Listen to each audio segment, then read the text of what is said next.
بسم اللہ الرحمن الرحیم۔ محترم ناظرین، السلام علیکم۔ حضرت داؤد علیہ السلام کے زمانے میں ایک نادار و بے نوا خاتون تھی۔ اس کے پاس جو تھوڑی بہت رقم تھی اس سے اون یا روئی وغیرہ خریدتی اور اسے کاٹ کر اس کی اٹیاں بناتی، پھر انہیں بیچ کر انتہائی سادگی سے اپنی اور اپنے بچوں کے اخراجات پورے کرتی تھی۔ ایک دن وہ سوت کاٹ کر اس کی اٹیاں بنا کر بازار میں بیچنے کے لیے سر پر رکھے جا رہی تھی کہ اچانک تیزی سے ایک کوا آیا اور ایک اٹی اٹھا کر لے گیا۔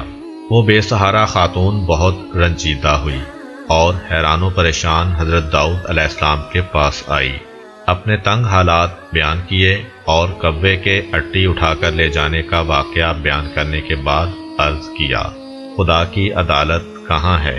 حضرت داؤد علیہ السلام نے اس سے فرمایا، ادھر بیٹھ جاؤ تاکہ تمہارے بارے میں فیصلہ کروں۔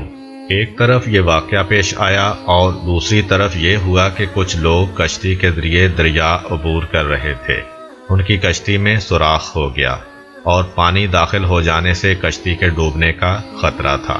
ان لوگوں نے نظر مانی کہ اگر اس خطرے سے نجات مل گئی تو 1000 دینار کسی فقیر کو دیں گے۔ اللہ تعالیٰ نے ان پر لطف و کرم کیا اور اس کوے کی ڈیوٹی لگائی کہ وہ اس خاتون کی اٹی اٹھا کر کشتی میں لا پھینکے۔ کوے نے ایسا ہی کیا۔ ان لوگوں نے سود کی اس اٹی سے فائدہ اٹھایا، کشتی کا سوراخ اچھی طرح بند کیا اور ڈوبنے سے نجات پائی۔ جب وہ لوگ ساحل پر پہنچ گئے تو اپنی نظر ادا کرنے کے لیے سیدھے حضرت داؤد علیہ السلام کی خدمت میں حاضر ہوئے اور 1000 دینار حضرت کی خدمت میں پیش کرتے ہوئے اپنے دریا سے نجات پانے کا پورا واقعہ تفصیل کے ساتھ سنایا۔ حضرت داؤد علیہ السلام نے اس خاتون کے سامنے خدا کی حکمت و عدالت بیان کی اور وہ 1000 دینار اسے دے دیے۔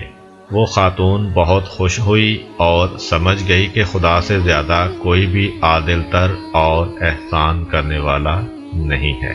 حضرت داؤد علیہ السلام کے زمانے میں ایک شہوت پرست شخص لگاتار ایک خاتون کے پاس جاتا اور اسے منافی عفت کام کرنے پر مجبور کرتا تھا۔ اللہ تعالیٰ نے اس خاتون کے دل میں ایک بات ڈالی کہ اس شہوت پرست شخص سے کہے کہ تو جب بھی میرے پاس آتا ہے اس وقت ایک اجنبی شخص تیری بیوی کے پاس جاتا ہے۔ اس خاتون نے یہ بات اس شخص سے کہی تو وہ فوراً دوڑا دوڑا اپنے گھر گیا اور کیا دیکھا کہ ایک اجنبی اس کی بیوی کے ساتھ ہم بستر ہے۔ یہ ماجرا دیکھ کر وہ بہت پریشان ہوا، اس شخص کو پکڑا اور حضرت داؤد علیہ السلام کے پاس لے جا کر کہا، اے اللہ کے پیغمبر، میرے اوپر ایک ایسی مصیبت آئی ہے کہ جو آج تک کسی پر نہ آئی ہوگی۔ حضرت داؤد علیہ السلام نے پوچھا، وہ کون سی مصیبت ہے؟ شہوت پرست مرد نے کہا، یہ شخص میری عدم موجودگی میں میرے گھر آیا ہے اور میری بیوی سے زنا کیا ہے۔ اللہ تعالیٰ نے حضرت داؤد علیہ السلام پر وحی نازل کی کہ اس مرد سے کہو، کما تدینو تدانو، جیسا کرو گے ویسا بھرو گے۔ ایک دن حضرت داؤد علیہ السلام گھر میں بیٹھے ہوئے تھے۔ آپ علیہ السلام کے پاس ایک فقیر اور پریشان حال نوجوان بھی بیٹھا ہوا تھا۔ یہ جوان حضرت داؤد علیہ السلام کے پاس بہت زیادہ آتا جاتا تھا اور بہت خاموش طبع تھا۔ ایک دن حضرت اسرائیل علیہ السلام جناب داؤد علیہ السلام کے پاس آئے اور گہری نگاہوں سے اس جوان کو دیکھا۔ جناب داؤد علیہ السلام نے حضرت اسرائیل علیہ السلام سے کہا، اس جوان کو کیوں دیکھ رہے ہیں؟ حضرت اسرائیل علیہ السلام نے کہا، ہاں، مجھے حکم ہوا ہے کہ میں اس ہفتے کے آخر میں اس جوان کی روح قبض کر لوں۔ حضرت داؤد علیہ السلام کے دل میں اس جوان کے لیے تڑپ پیدا ہوئی اور اس سے کہا، اے جوان، کیا تمہاری بیوی ہے؟ جوان نے کہا، نہیں، ابھی تک میں نے شادی نہیں کی ہے۔ حضرت داؤد علیہ السلام نے اس جوان سے فرمایا، فلاں شخص جو بنی اسرائیل کا مشہور و معروف اور بزرگ فرد ہے کے پاس جاؤ اور اس سے کہو کہ داؤد علیہ السلام تمہیں حکم دے رہے ہیں کہ اپنی بیٹی کو میری زوجہ بنا دو، پھر اس کے ساتھ شادی کرنے کے بعد رات کو اس کے پاس رہو۔ تمہارے زندگی بھر کے جتنے بھی اخراجات ہیں یہاں سے اٹھا کر لیتے جاؤ، البتہ 7 دن بعد دوبارہ میرے پاس آنا۔ حضرت داؤد علیہ السلام کا پیغام اس بات کا موجب بنا کہ اس معروف شخصیت کی بیٹی مذکورہ جوان کی بیوی بنی۔ اس جوان نے حضرت داؤد علیہ السلام کے حکم کے مطابق عمل کیا اور وہ 7 دن کے بعد دوبارہ حضرت داؤد علیہ السلام کے پاس آیا۔ حضرت داؤد علیہ السلام نے اس سے پوچھا، اے جوان، تمہارے یہ دن کیسے گزرے ہیں؟ جوان نے کہا، یہ دن اتنے اچھے گزرے ہیں کہ پوری زندگی میں پہلے کبھی ایسے نہیں گزرے۔ حضرت داؤد علیہ السلام نے فرمایا، بیٹھ جاؤ۔ وہ بیٹھ گیا۔ وہ کافی دیر وہاں رہا، لیکن حضرت اسرائیل علیہ السلام اس کے پاس نہ آئے۔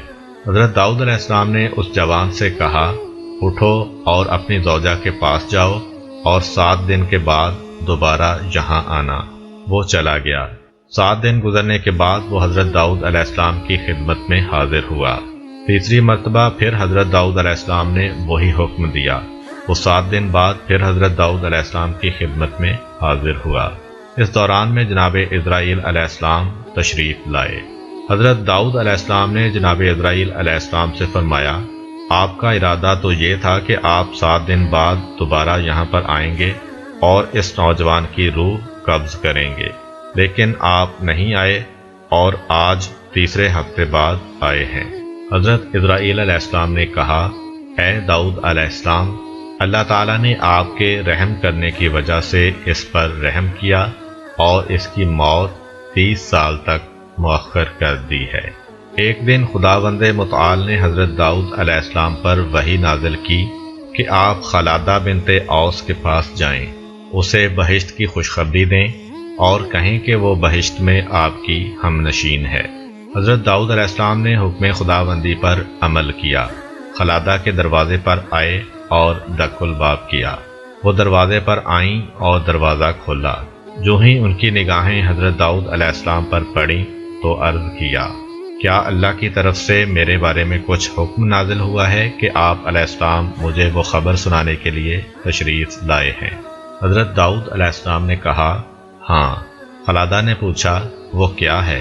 حضرت داؤد علیہ السلام نے کہا، اللہ تعالیٰ نے میرے اوپر وحی نازل کی اور فرمایا ہے تم بہشت میں میری ہم نشین ہوگی۔ خلادہ نے کہا، آپ کو شبہ ہوا ہے، وہ میں نہیں ہوں بلکہ کوئی میری ہم نام ہے۔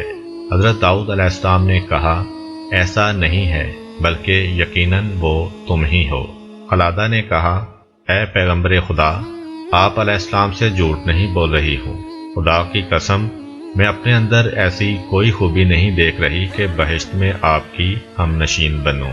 حضرت داؤد علیہ السلام نے کہا، تم اپنے باطنی امور کے بارے میں کچھ گفتگو کرو تاکہ جان سکوں کہ کیسی ہو۔ خلادہ نے کہا، میں ایک ایسی حالت کی مالکہ ہوں کہ مجھے جو بھی دکھ تکلیف ہو، خواہ نقصان ہو یا کوئی حاجت یا بھوک پیاس، میں نے کبھی اس کے رفع کرنے کے لیے خدا سے نہیں کہا، یہاں تک کہ وہ ذات خود ہی اسے رفع کر دیتی ہے، یعنی میں وہی پسند کرتی ہوں جو میرا محبوب پسند کرتا ہے، اور نہ ہی خدا سے میں ان مشکلات اور نقصانات کے عوض کچھ مانگتی ہوں، بلکہ ہمیشہ اس کا شکر بجا لاتی ہوں۔ حضرت داؤد علیہ السلام راز کی بات سمجھ گئے اور اس خاتون سے فرمایا، تم انہی خوبیوں کی وجہ سے اس مقام پر فائز ہوئی ہو۔ اگر آپ کو ہماری ویڈیو اچھی لگی ہے تو ویڈیو کو لائک کریں اور مزید اس طرح کی ویڈیوز دیکھنے کے لیے ہمارا چینل سبسکرائب کر لیں۔ ملتے ہیں نیکسٹ ویڈیو میں، اجازت دیجیے، اللہ حافظ۔